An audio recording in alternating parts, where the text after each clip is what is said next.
हौदा हाथी पे जेल, ऐसे भागा वॉरेन हेस्टिंग्स। ये कहावत बनारस की हर गली, हर मोहल्ले में बच्चों बच्चों की जुबान पे है। इस कहावत के पीछे एक कहानी है जिसका जुड़ाव स्वतंत्रता संग्राम से है। मैं जिस जगह पे अभी खड़ी हूँ, मेरे ठीक पीछे एक किला आप देख रहे होंगे। ये राजा चेत सिंह का किला है और ये कहावत जो है ये इसी किले से जुड़ी हुई है। 1781 का वो समय है जब बनारस में एक ऐसा विद्रोह हुआ अंग्रेजों के खिलाफ जिसने ईस्ट इंडिया कंपनी की जड़ें हिला के रख दी थी। शुरुआत हुई थी इस बात की 1775 में, जब जमींदार चेत सिंह जी को यहाँ का राजा बनाया गया। उस समय एक राशि तय हुई जो उन्हें सालाना किश्त में देनी होती थी, लेकिन कुछ समय बाद फ्रांस और इंग्लैंड में लड़ाई हुई। उसके बाद ये राशि अंग्रेजों ने बढ़ाकर दुगनी या तिगुनी कर दी। शुरुआत में तो राजा चेत सिंह जी ने ये राशि उन्हें दी हर साल किश्तवार, लेकिन बाद में उन्होंने इसको देने से साफ इनकार कर दिया। ये बात इतनी बढ़ती चली गई कि 1781 में ईस्ट इंडिया कंपनी ने अपने उस समय के गवर्नर जनरल वॉरेन हेस्टिंग को यहाँ काशी भेजा ताकि वो सारे मामलों को सुलझा सके।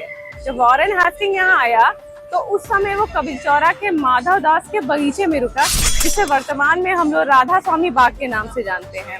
वो वहाँ रहा, कुछ समय अपनी मंत्रणा की, यहाँ की सारी चीजों को उसने जाना समझा। 16 अगस्त 1781 का वो दिन था जब वॉरेन हेस्टिंग के कहने पे उसकी एक टोली अपने 200 सिपाहियों को लेकर इसी किले में पहुंची थी। और उन लोगों को बिल्कुल अंदाजा नहीं था कि राजा चेत सिंह को और पूरी काशी की जनता को इस बारे में भनक लग चुकी है। काशी के हर घर से लोग निकले, जिनके घर में जो भी लाठी डंडे जो भी हथियार था सारा कुछ लेके इसी पूरे क्षेत्र में वो लोग घिर गए। इसके अलावा राजा चेत सिंह के सैनिक भी पूरी तरह से तैयार थे।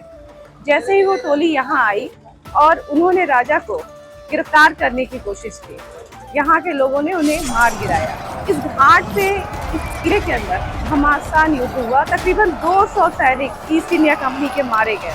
जिस समय ये लड़ाई चल रही थी उस समय राजा चेत सिंह को उनके लोगों ने पीछे के रास्ते से नीचे उतारा और गंगा जी के रास्ते सीधे रामनगर किले की तरफ लेके गए और वहीं पे उनको सुरक्षित रख दिया। इधर वॉरेन हेस्टिंग को जब इस बारे में पता चला तो उसकी हिम्मत छूट चुकी थी।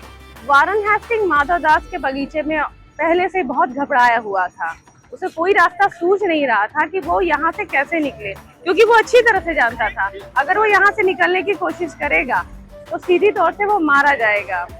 उसके बाद उसने कई लोगों से अपने विचार किया, क्योंकि उस समय भी गद्दार तो थे ही यहाँ पे, तो उन गद्दारों ने उसे एक रास्ता सुझाया।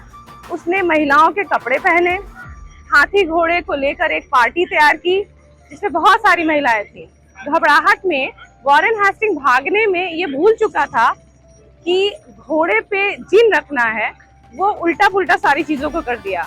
उसने घोड़े पे हौदा रख दिया जो कि हाथी पे रखा जाता है, वो उस पे बैठने की एक फिटिंग अरेंजमेंट होती है, और हाथी पे उसने जिन रख दिया। ये उसकी घबराहट थी जो कहीं ना कहीं अपने जान बचाने के लिए वो कर रहा था। बस यहीं से ये जुमला बहुत तेजी से चर्चित हुआ।